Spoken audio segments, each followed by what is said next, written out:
Nungguat apa aja mo ka disiko? Mo apa niko to ma? Uy, para apa?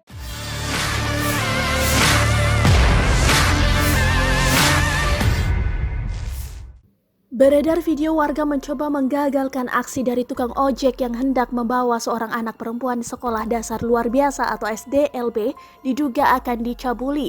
Video itu diunggah salah satunya akun Instagram @jurnalis_junior Kamis 10 Februari 2022. Terlihat dalam video tersebut seorang pria yang merupakan tukang ojek itu akan membawa anak perempuan dengan motor. Si anak perempuan itu duduk di depan tukang ojek. Salah seorang yang merekam diam-diam tukang ojek tersebut dan langsung ditegur. Alhasil, aksi dari tukang ojek itu dihentikan. Disebutkan peristiwa tersebut terjadi di Painan, Kabupaten Pesisir Selatan terhadap anak SDLP di sebuah pondok tanpa penghuni pada Kamis 10 Februari 2022 sekitar pukul 7:45 waktu Indonesia Barat di Bukit PDAM Rawang, Painan. Beruntung aksinya tersebut dapat digagalkan oleh warga saat ini. Pelaku telah diamankan ke Mapolres Pesisir Selatan guna diperiksa lebih lanjut, tulis keterangan tersebut.